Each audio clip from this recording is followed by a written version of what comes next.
Hello जी, नमस्कार, बहुत स्वागत है आपका एसएससी लैब पर। मेरा नाम है अमन श्रीवास्तव और सीएचएसएल के लिए आपको इंतजार था इस लिस्ट का। मैंने आपसे एक वादा किया था कि अभी जो एसएससी फेज का जो एग्जामिनेशन की आंसर की आई थी और सीजीएल की जो आंसर की आई थी, इसमें हम जीएस सेक्शन के एक-एक चीज को एनालाइज करके आपको सीएचएसएल के लिए एडिक्विटी पैटर्न यानी न्यू पैटर्न के ऊपर जिस जगह से एग्जामिनर सवाल पूछ रहे हैं ना, उसकी हम पूरी एक सूची देंगे। और समझदार बच्चे वही हैं जो सिर्फ उस सूची को पढ़ेंगे, क्योंकि जाहिर सी बात है, अगर हमारा 80% ऐसा पेपर है जो सिर्फ 30% पढ़ के आ सकता है, तो सबसे अकलमंदी यही है कि मैं 30% पढ़ लूं, क्योंकि मेरा 80% पेपर सिर्फ उससे आने वाला है। तो ये वही लिस्ट अब हम आपको यहां देने जा रहे हैं। बहुत प्यारा वीडियो है, बहुत काम का वीडियो है, पूरा देखना, बहुत कुछ मिलेगा इसमें। ठीक है, देखो, तो ये 15 दिन का एकदम किलर प्लान है, बिल्कुल सही लिखा है, करो या मरो स्ट्रैटेजी है ये एकदम। कि अगर कर लेगा, गांधी जी ने लॉन्च किया था ना फाइनल प्लान, एकदम डू और डाई वाला, क्विट इंडिया मूवमेंट टाइप्स, बिल्कुल वैसा ही है ये। सिर्फ हाई फ्रीक्वेंसी टॉपिक्स पढ़ने हैं आपको और कुछ नहीं करना। इसी को अपन हाई फ्रीक्वेंसी टॉपिक को ही हम एचएफटी कहते हैं, हाई फ्रीक्वेंसी टॉपिक। अब देखो भाई, पूरा पहले एनालिसिस दिखाता हूं कौन कौन सी चीजें हैं। करंट अफेयर्स जितना भी देखा, तो दो प्रकार से मैंने करंट अफेयर्स को बांटा हुआ है। 2 दिन में मैंने इसको डे वाइज बांट दिया है। तो ये 1 और 2 दिख रहा है ना, ये आपके दिन है। क्या करो, जितना भी नेशनल और इंटरनेशनल है, सिर्फ 6 से 12 महीने का current affair, and that too सिर्फ मेजर चीजें। इंटरनेशनल और नेशनल इवेंट पे कोई छोटी न्यूज नहीं, सिर्फ और सिर्फ मेजर इवेंट जो है ये आपको पढ़ने हैं। Sports books and author science and technology, जिसमें इसके ऊपर आपको अच्छा ध्यान देना है। और बुक्स एंड ऑथर से मेरे भाई 35 सवाल आए थे, सिर्फ और सिर्फ बुक्स एंड ऑथर से। सोच के आप हैरान हो जाओगे, 35 सवाल। स्पोर्ट्स की अगर मैं बात करूं तो 47 क्वेश्चन जो है ये सिर्फ स्पोर्ट्स से पूछे गए हैं। 47 क्वेश्चन, भयंकर इंपॉर्टेंट हो रखा है इस समय स्पोर्ट्स और books and author. Current affairs एक तरफ हो गया है कि मतलब करंट अफेयर्स में तो गवर्नमेंट स्कीम वगैरह पूछी गई जो पूछी गई, लेकिन मेजर जो आया है वो sports and books and author से भयंकर सवाल आए हैं। इसके बाद देखो, फिर यहां पर गवर्नमेंट स्कीम से खूब सवाल आए हैं, अवार्ड से सवाल है, अपॉइंटमेंट से है, डिफेंस से है और समिट से है। अगर आपने पेपर दिया है तो आप जानते हैं कि आपको ये सवाल भर भर के मिले हैं। कमीशन ने हमारे हाथ बांध रखे हैं, नहीं तो हम आपको यहां वाले एग्जैक्टली जो सवाल आए हैं स्पोर्ट्स के, उनका भी कंपाइलेशन देते, बुक्स एंड ऑथर्स का भी कंपाइलेशन देते। लेकिन आपको पता है कमीशन ने हाथ हमारे बांध रखे हैं कि आंसर की इसको शेयर नहीं कर सकते हैं आपके साथ में। हमारे पास ये है, ये उसी से विश्लेषण पे है। लेकिन निश्चिंत रहिए, कुछ ना कुछ तो करेंगे ही। ठीक है, अब देखो, इसके बाद तो 2 दिन में आपको टारगेट ये करना है, 2 से 3 दिन भी ले लो, लेकिन इस पार्ट को रैप कर दो पूरा। फिर आओ, फिर हिस्ट्री में आओ, एंशियंट को देखो। जो 12th लेवल का पेपर है, सीएचएसएल 12th लेवल का होता है, तो इसके लिए हमने पेज का जो +2 लेवल था ना, उसकी सारी शिफ्टों को एनालाइज किया। एंशियंट हिस्ट्री ना के बराबर पूछी गई है।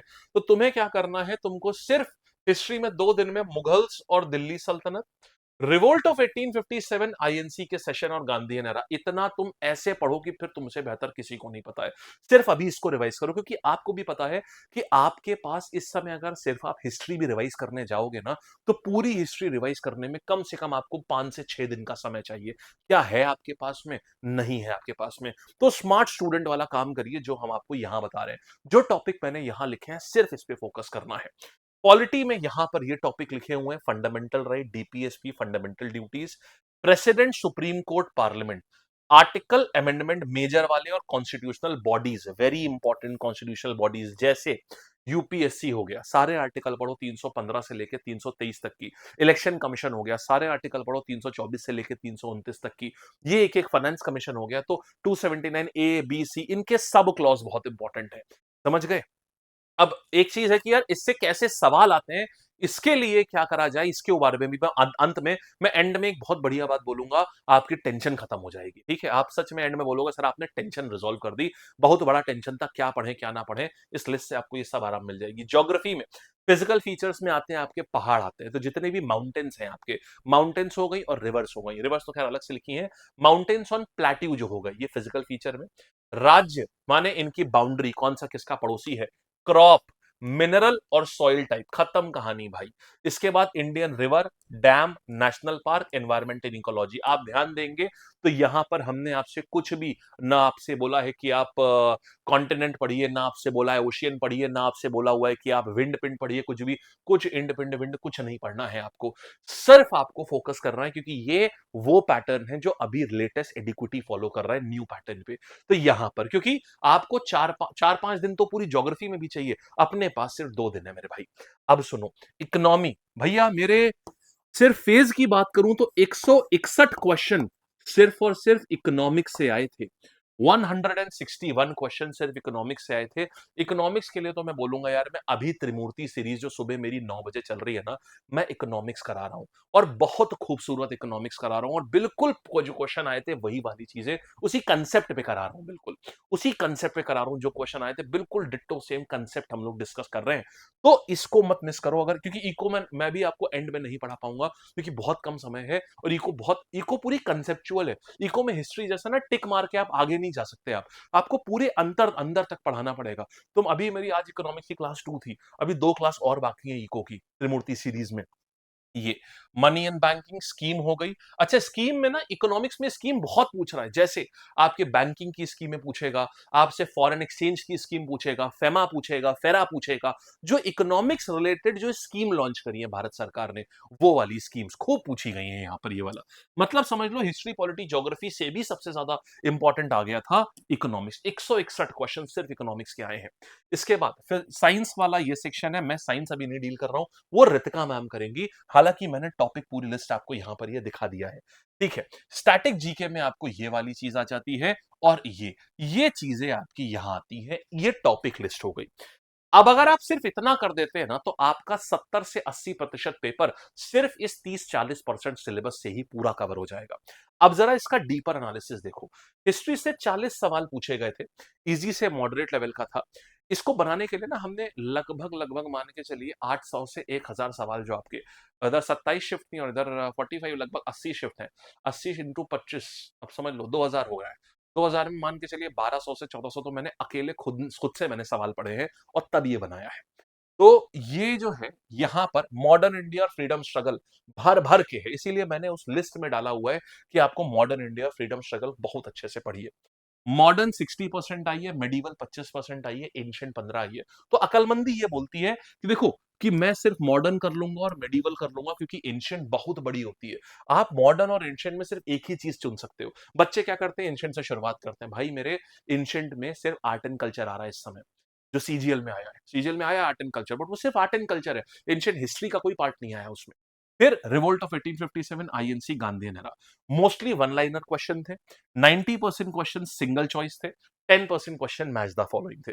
Mostly straight forward factual question Kings के ऊपर थे, बस। तो आपको उसी के ऊपर फोकस करना है। फिर इसके बाद अगर हम ज्योग्राफी की बात करें, 76 क्वेश्चन आए थे इन चीजों के ऊपर। 80% इंडियन ज्योग्राफी, 20% वर्ल्ड। इसीलिए मैंने आपको वर्ल्ड ज्योग्राफी बोली ही नहीं, क्योंकि आपको फोकस करना है इस समय 80% के ऊपर, वो आपको 20% पे फोकस नहीं करना है। ये reverse and dams, national park, soil हो गया। 80% सिंगल वाले, 10% दो स्टेटमेंट वाले, और 10% मैच द फॉलोइंग क्वेश्चन निकाले यहां से। Indian river, soil type. अब इसके बाद फिर soil type, national park, crops वाले सवाल हो गए, ये वाले सवाल। फिर पॉलिटी में 89 क्वेश्चन पूछे गए भाई इस बार, आर्टिकल के ऊपर पूछे गए। अब देखो, वही मजबूरी है कि कौन से आर्टिकल पूछे गए, ये हम आपको यहां अभी ऐसे नहीं बोल सकते कि देखो ये पूरी लिस्ट है जो अभी पूछी थी, क्योंकि कमीशन हमारे ऊपर हाथ धो के पड़ जाएगा। अब देखो, कोर्ट कुछ राहत दे दे इस बात से तो अच्छा हो जाएगा, तो हम आपकी इसमें भी सहायता कर पाएंगे एग्जैक्टली कौन से पूछे। लेकिन एक छोटी सी बात कह रहा हूं, टेलीग्राम ज्वाइन रखना, मैं कुछ कुछ आपको पीडीएफ देता रहूंगा, उसको पढ़ते रहो, बाकी आप समझदार हैं, ठीक है। फिर इसके बाद वो अलग इंपॉर्टेंट पीडीएफ्स हैं, वो कॉन्स्टिट्यूशन अमेंडमेंट, डीपीएसपी, आर्टिकल। अब सुनो, अब आर्टिकल में हम सोचते हैं कि यार वही वाले आर्टिकल हैं जैसे 19(1) हम लोग पढ़ते हैं, 19(1)A, 19(1)B। नहीं यार, आर्टिकल वो है जो आपने नहीं पढ़े, जैसे है 19 ही, लेकिन 19 का पार्ट 2 पूछा है, 19 का पार्ट 3 पूछा है, हम लोग जो पढ़ते हैं right to freedom of speech, freedom to movement throughout the territory of India, freedom to ये प्रोफेशन वाला फ्रीडम, ये सब कुछ 19(1) का पार्ट होता है। ये रीजनेबल रिस्ट्रिक्शन वाले होते हैं इसके नीचे। तो ये आर्टिकल मतलब थोड़े से ऐसे आर्टिकल, ये मैंने पॉलिटी के त्रिमूर्ति सेशन में मैंने ऐसे आर्टिकल खूब पढ़ाए थे आपको। तो ये वाले आर्टिकल आपसे आर्टिकल 13 पूछेगा, आर्टिकल 31 पूछेगा। फंडामेंटल राइट्स अगर पूछेगा ना तो ये आर्टिकल आपसे 23, 24 नहीं पूछेगा। आपसे बोलेगा 13 बताओ कौन सा है, आपसे बोलेगा 33 बताओ कौन सा है, आपसे बोलेगा 31 बताओ कौन सा है। माने अनयूजुअल चीजों को पूछेगा उठा करके। डीपीएसपी में जाएगा ना तो आपसे पूछेगा बताओ 39A क्या है और 39A क्या है, इन दोनों आर्टिकल को बताओ। आप सोचोगे अरे ये तो एक होता है, नहीं भाई दोनों अलग होते हैं, छोटा है और कैपिटल है दोनों अलग होते हैं, ये पूछेगा। तो ऐसी चीजें पूछ रहा है। फिर आते हैं और आगे, फिर आएंगे इकोनॉमी पे। भाई साहब 161 क्वेश्चन पूरा मैंने यहाँ लिखा हुआ है कौन से टॉपिक से पूछ रहा है, पूरा यहाँ लिखा हुआ है, यही लिस्ट मैंने पीछे भी दी हुई है। स्टैटिक जीके में 26 से बहुत कम क्वेश्चन है, कोई मेजर प्रॉब्लम नहीं देनी है। 77 क्वेश्चन आपको यहां से पूछे करंट अफेयर्स से, नेशनल इंटरनेशनल इवेंट लास्ट 6 से 12 महीने के, रिसेंट इवेंट्स पूछे थे इसने जुलाई 2000, मतलब देखो 6 महीने के रिसेंट इवेंट्स ही पूछे गए थे। स्कीम अपॉइंटमेंट एंड अवार्ड्स पूछे गए हैं। स्कीम्स पुरानी पुरानी भी पूछी गई है, काफी पुरानी, मतलब 4 साल 5 साल 7 साल पुरानी स्कीम भी पूछी गई है। तो ये पूरा है, ये आपकी कंप्लीट लिस्ट है पूरी हाई फ्रीक्वेंसी टॉपिक की। देख लो बजट, भारत रत्न 2025, बजट 2025, इसरो की न्यूज, फिर 55% single liners, 25% two statement, 10% incorrect base. Incorrect base में मेहनत और ज्यादा बढ़ जाती है क्योंकि आपको बताना होता है इनमें से कौन सा सही नहीं है, वो बहुत मेहनत वाला काम होता है, आपको ज्यादा नॉलेज होनी चाहिए इसके लिए, ये चीज है। तो ये पूरा सिनेरियो है भाई साहब, ये है आपके HFT, पूरा हाई फ्रीक्वेंसी टॉपिक। ठीक है, ये आप अगर आप इसको कर लेते हो तो आप पेपर 70% आप फोड़ के आओगे बढ़िया से, मतलब सिलेक्शन आपका डन है अगर आप इस टॉपिक को, इतने टॉपिक को बहुत अच्छे से करके जा रहे हो। आखिरी में सिर्फ इसको पढ़ो, HFT को पढ़ो। ठीक है, अब आपको छोटा सा तोहफा हमने बोला था कि हम देंगे। अब सुनिए, अगर आप ये चाहते हैं कि ये सारे टॉपिक अगले 14 दिन में हम आपको करा दें और जो टाइप ऑफ क्वेश्चन पूछे जा रहे हैं वो टाइप ऑफ क्वेश्चन, समझ गए ना, मतलब जो अभी पेपर्स में आए हैं उन्हीं कंसेप्ट्स के ऊपर जो सवाल बिल्कुल वैसे आ सकते हैं हम आपको वही करा दें। और आप चाहते हैं कि इस HFT सीरीज को, अगर आप चाहते हैं कि हमारे द्वारा आपको ये पूरी HFT सीरीज लॉन्च कर दी जाए और ये संपूर्ण HFT सीरीज आपको हम यहीं पर YouTube पे पूरी फ्री करा दें, जैसे त्रिमूर्ति सीरीज अभी हमने पूरी कंप्लीट कराई है, अभी 2-3 सेशन उसमें बाकी हैं और पूरी कंप्लीट हो रही है, एक एक सब्जेक्ट कंप्लीट हुआ है त्रिमूर्ति में। आप ये चाह रहे हो एग्जाम के पहले अगर हम आपको ये HFT सीरीज कराएं, तो अगर आप ये चाहते हैं, क्योंकि यार ये भी अच्छे एफर्ट वाली सीरीज है, ये बहुत हमारी साइड से बहुत एफर्ट होगा इसमें, फिर आप लोगों को करना क्या होगा, सिर्फ उसको पढ़ लेना होगा जितना बताया गया है बस। तो कमेंट में, लेकिन इसके लिए फिर मुझे आपकी तरफ से भी मुझे मेहनत चाहिए। अगर अगर कल रात तक की, यानी मैं डेट बोल देता हूं 27 तारीख की रात तक की, अगर इसके ऊपर 1000 स्टूडेंट्स कहते हैं, 1000 कमेंट्स हैं कि उनको HFT सीरीज चाहिए, तो मेरा वादा है मैं 28 या 29 से पूरे 15 दिन, कोई संडे वनडे कुछ नहीं, हम HFT सीरीज शुरू करा देंगे। लेकिन 1000 कमेंट्स ये टारगेट है इसका। ठीक है, 1000 कमेंट्स अगर हैं, पिछली बार त्रिमूर्ति पे मैंने 500 कमेंट्स बोले थे, आप लोगों ने कर दिए थे, तो मैंने त्रिमूर्ति सीरीज भी शुरू करा दी थी। अभी आपके पास आज 27 तारीख है, 28 अक्टूबर रात 12 बजे तक अगर ये हो जाता है तो मेरा टेलीग्राम चैनल चेक कर लेना, अमन SRV में इसी के ऊपर अनाउंस कर दूंगा इस HFT सीरीज का, और HFT सीरीज का पहला इंट्रोडक्शन पर, मतलब अभी तो मैंने ब्रॉड टॉपिक बताए हैं सारे, फिर इसके बाद एक एक क्वेश्चन किस किस कंसेप्ट से आया है, क्वेश्चन नहीं बता सकते, कंसेप्ट तो बता सकते हैं, तो वो सारे कंसेप्ट की लिस्ट 28 तारीख को ही आपके पास जो है ये आ जाएगी कि एग्जामिनर कहां फोकस कर रहा है इस समय। तो ये जो है, और कंसेप्ट है तो सारे वही जो पढ़ाते हैं हम लोग, वही तो हैं, बस उसमें से कुछ चुनिंदा वाले हैं जो जो ज्यादा इंपॉर्टेंट है हमें वो पढ़ने। तो ये HFT सीरीज कमेंट कर देना कमेंट सेक्शन में कि yes you want HFT series, and lab का ये वादा है कि आपके पास HFT सीरीज आएगी और बहुत अच्छी आएगी। ठीक है जी, तो इसी के साथ हम आपसे विदा लेते हैं और उम्मीद करते हैं आपको लगा होगा कि हाँ यार ये बहुत बड़ी प्रॉब्लम सॉल्व हो गई मेरी, अब मुझे एग्जैक्टली पता है सिर्फ मुझे कौन से टॉपिक पढ़ने हैं और बस मैं ये टॉपिक पढ़ के एग्जाम में जाऊंगा या जाऊंगी और मेरा एग्जाम फोड़ के आऊंगी एकदम में। ठीक है जी, चलिए ऑल द बेस्ट, जबरदस्त करिए, बेहतरीन करिए और बेहिसाब ऐसी करते रहिए और सिलेक्शन लीजिए, हम आपके साथ हैं, लैब आपके साथ है। ठीक है जी, ऑल द बेस्ट।